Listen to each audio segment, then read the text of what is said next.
Assalamualaikum warahmatullahi wabarakatuh. Salam bahagia selalu buat sahabat channel mirisnya kehidupan zaman sekarang. Mari kita simak dan mulai ceritanya. Di sebuah desa kecil yang terletak di ujung kota, hiduplah seorang perempuan muda bernama Sari. Setiap pagi, ia berjalan sendirian melewati jalan berbatu menuju pasar. Sari bukanlah orang kaya, bahkan keluarganya hidup dengan pas-pasan. Ibunya, seorang wanita tua yang sakit-sakitan, bergantung pada Sari untuk memenuhi kebutuhan sehari-hari mereka. Ayahnya sudah lama meninggal, dan Sari menjadi tulang punggung keluarga sejak kecil. Sari dikenal sebagai gadis yang selalu ceria meskipun hidupnya penuh tantangan. Dia selalu memberikan senyum kepada siapa saja yang ditemui, baik itu pedagang pasar, anak-anak yang sedang bermain, atau para tetua yang duduk di depan rumah. Namun, meskipun sikapnya selalu ramah, ada sesuatu yang membuat orang-orang di desanya sering berbisik di belakangnya. "Anak itu pasti banyak masalah," kata seorang ibu yang duduk di dekat warung kopi. Keluarganya tidak pernah terlihat bahagia, dan dia selalu terlihat buru-buru. "Jangan-jangan dia sering berurusan dengan pria-pria nakal," bisik wanita lainnya. Pakaian yang dia kenakan selalu terlihat usang, tapi sepertinya dia banyak uang. "Dari mana itu?" Desas-desus seperti itu seringkali membuat Sari merasa cemas. Ia tahu, meskipun dirinya tidak melakukan hal-hal yang buruk, orang-orang seringkali berprasangka buruk tanpa alasan yang jelas. Mereka hanya melihat dari luar dan menciptakan cerita mereka sendiri. Namun, Sari berusaha untuk tidak terlalu peduli. Baginya, yang terpenting adalah bisa memenuhi kebutuhan ibunya dan tetap berusaha memberikan yang terbaik, meskipun hidupnya seringkali terasa begitu berat. Suatu pagi, saat Sari sedang berjalan menuju pasar, ia melihat seorang pria muda berdiri di depan toko roti. Pria itu mengenakan jas hitam dan membawa koper besar. Beberapa orang yang lewat mulai menatapnya dengan curiga. "Siapa dia? Tidak ada yang pernah melihatnya sebelumnya," bisik seorang ibu. "Sepertinya dia orang asing. Kenapa dia datang ke desa ini?" tambah wanita lainnya. Sari, yang merasa kasihan karena pria itu sepertinya kebingungan, mendekatinya. "Maaf, apakah Anda membutuhkan bantuan?" tanyanya dengan ramah. Pria itu menatapnya dengan ragu, kemudian mengangguk pelan. "Saya mencari alamat ini," katanya seraya menunjukkan secari kertas yang terlipat. "Tapi sepertinya saya tersesat." Sari dengan cepat melihat alamat yang tertera di kertas itu. "Oh, itu rumah Pak Jono. Dia tinggal tidak jauh dari sini. Saya akan menemani Anda," ujarnya sambil tersenyum. Namun, saat Sari dan pria itu berjalan menuju rumah Pak Jono, beberapa orang yang melihat mereka mulai berbisik. "Lihat, dia bersama pria itu. Apa yang sedang terjadi?" ujar mereka. Beberapa dari mereka bahkan menatap Sari dengan pandangan tajam. Sari bisa merasakan ada sesuatu yang tidak beres, tetapi dia tetap berusaha tidak memperdulikan mereka. Setelah beberapa langkah, Sari dan pria itu tiba di depan rumah Pak Jono. Pria itu mengucapkan terima kasih padanya, lalu memberi salam kepada Sari sebelum melangkah masuk ke dalam rumah Pak Jono. Namun, saat Sari hendak kembali melanjutkan perjalanannya menuju pasar, ia mendengar bisikan-bisikan yang semakin keras. "Lihat, Sari itu memang tidak tahu malu. Sekarang bergaul dengan orang asing yang jelas-jelas bukan dari desa ini," ujar seorang wanita yang berdiri di dekat pintu rumahnya. Siapa tahu apa yang terjadi di dalam rumah Pak Jono itu? "Mungkin Sari sudah tidak tahu malu lagi," kata pria lain yang ikut bergabung dalam percakapan itu. Sari menelan ludah. Rasa sakit menggerogoti hatinya. Ia tahu, di balik setiap bisikan itu, ada prasangka buruk yang tak berdasar. Dia ingin menoleh dan mengingatkan mereka untuk tidak cepat menilai. Namun ia memilih untuk tetap berjalan dengan langkah cepat, menahan air mata yang hampir jatuh. Setibanya di pasar, Sari mencoba untuk tetap tersenyum, meskipun hatinya terasa teriris. Ia merasa lelah dengan semuanya, dengan kehidupan yang keras, dengan ketidakpastian yang selalu menghantui, dan dengan tuduhan-tuduhan yang tak pernah berhenti datang. Terkadang ia merasa, apapun yang ia lakukan, selalu saja ada yang berusaha mencari-cari kesalahan. Ketika Sari sedang melayani seorang pembeli, ia melihat Pak Jono berjalan menghampirinya. Pak Jono adalah seorang petani tua yang sering berbelanja di pasar. Namun kali ini wajahnya tampak berbeda. Ada ketegangan yang jelas terlihat di wajahnya. "Sari, apakah kamu kenal dengan pria yang datang ke rumahku pagi tadi?" tanya Pak Jono dengan nada cemas. Sari sedikit terkejut. "Iya, Pak Jono. Dia tersesat dan meminta bantuan saya untuk mencari alamat Anda." Pak Jono menghela napas panjang dan menatapnya dengan serius. "Sari, itu bukan orang sembarangan. Pria itu adalah seorang pengacara yang sedang mencari ahli waris untuk harta warisan keluarga yang sudah lama terlupakan. Keluarganya pernah tinggal di desa ini bertahun-tahun lalu, dan dia mencari salah satu anggota keluarga mereka. Ternyata, kamu yang dia cari." Sari terdiam sejenak. "Saya? Tapi saya tidak tahu apa-apa tentang itu, Pak Jono." "Begitu pula aku, Sari. Aku sendiri tidak tahu banyak. Tapi pria itu mengatakan, kamu adalah salah satu keturunan dari keluarga yang pernah tinggal di sini dan meninggalkan banyak harta warisan yang kini terabaikan. Mungkin ini yang membuat orang-orang mencurigaimu akhir-akhir ini," kata Pak Jono pelan, seolah merasa takut. Sari merasa terkejut dan bingung. Selama ini, ia hanya tahu bahwa keluarganya hidup sederhana dan tidak pernah memiliki lebih dari yang mereka butuhkan. Harta warisan? Itu adalah hal yang sangat jauh dari pikirannya. Namun, di saat yang sama, ia menyadari sesuatu yang lebih dalam. Sejak dulu, desas-desus tentang dirinya seakan tidak pernah berhenti. Orang-orang selalu berprasangka buruk tanpa tahu apa yang sebenarnya terjadi. Mereka melihat apa yang mereka ingin lihat, bukan apa yang benar-benar ada. "Sari," lanjut Pak Jono, "jangan terlalu peduli dengan apa yang orang katakan. Mereka tidak tahu apa yang sebenarnya terjadi di balik kehidupanmu.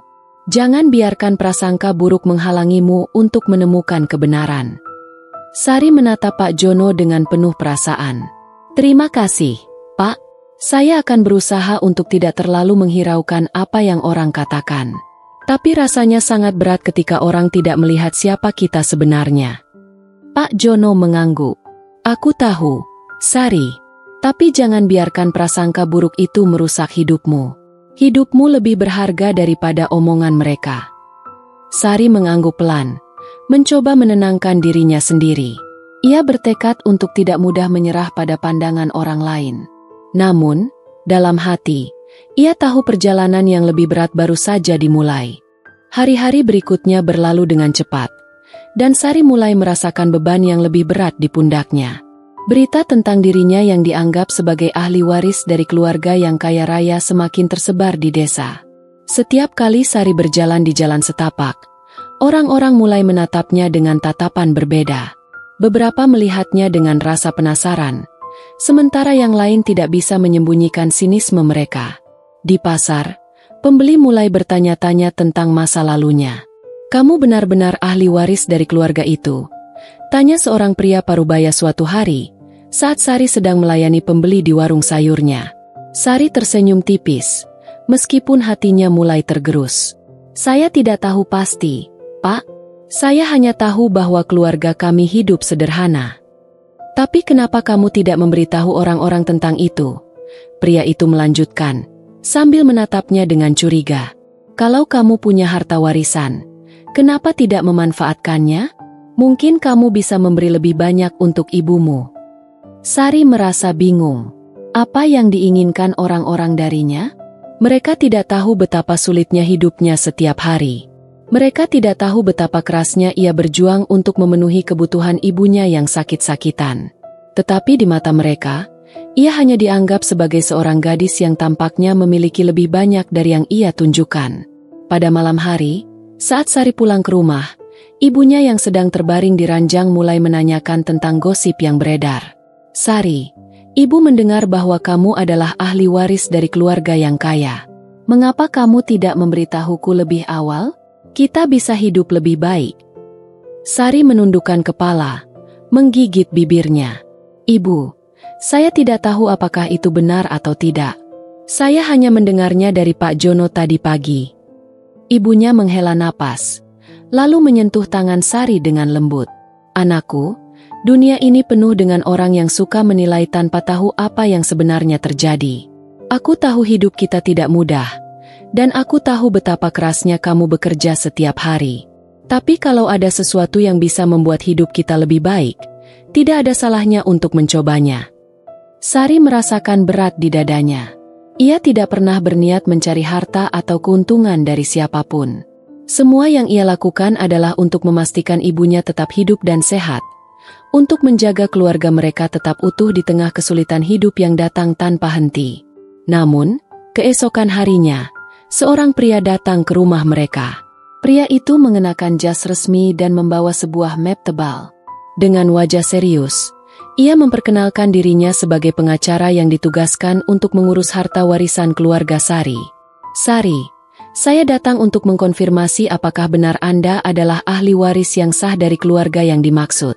Berdasarkan catatan kami, Anda memiliki hak untuk harta yang ditinggalkan oleh keluarga besar Anda, kata pria itu, mengulurkan dokumen-dokumen resmi.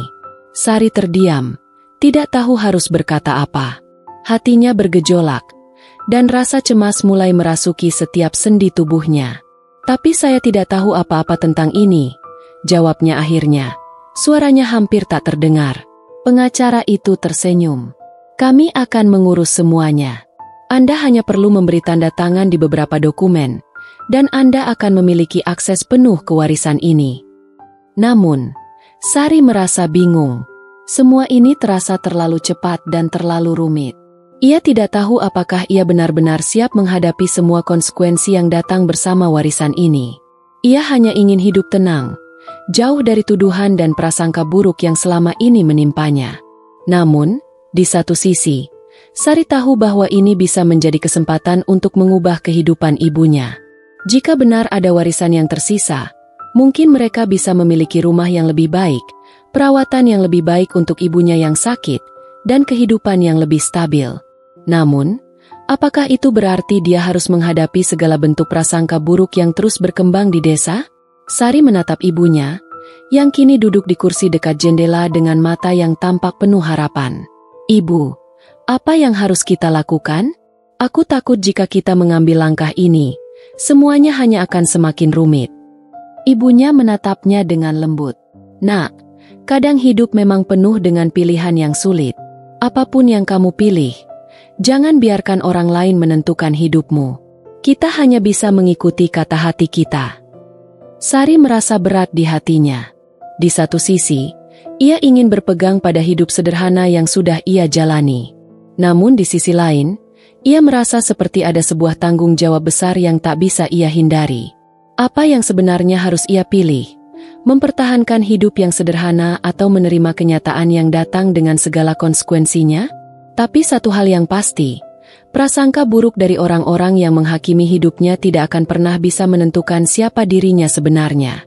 Hari-hari setelah kedatangan pengacara itu terasa semakin berat bagi Sari. Setiap kali ia melangkah keluar rumah, seakan semua mata di desa tertuju padanya. Bisikan-bisikan semakin kencang, dan setiap kali ia mendengar nama keluarganya disebut-sebut, rasa sesak itu kembali datang. Orang-orang tampaknya hanya melihat status baru yang disandangnya, bukan perjalanan hidupnya yang penuh perjuangan. Mereka hanya melihat warisan yang konon akan mengubah hidupnya, bukan kenyataan bahwa ia adalah seorang gadis yang hanya ingin memberikan yang terbaik bagi ibunya. Sari semakin merasa terjepit antara harapan ibunya dan kecurigaan orang-orang di sekitarnya.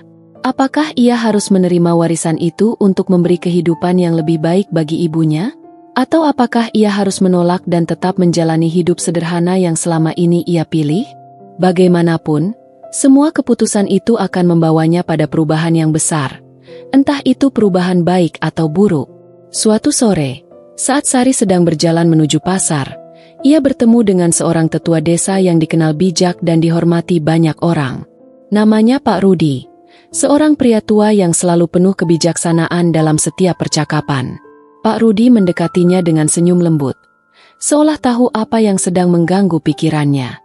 Sari, aku mendengar kabar tentang warisan itu, katanya pelan. Aku tahu, ini pasti sangat membingungkan bagimu. Sari mengangguk pelan, Merasa ada kelegaan saat akhirnya ada seseorang yang mengerti. Aku tidak tahu apa yang harus dilakukan, Pak Rudi. Jika aku menerima warisan ini, aku takut orang-orang akan berpikir aku mencari keuntungan dari kekayaan itu. Aku hanya ingin hidup tenang.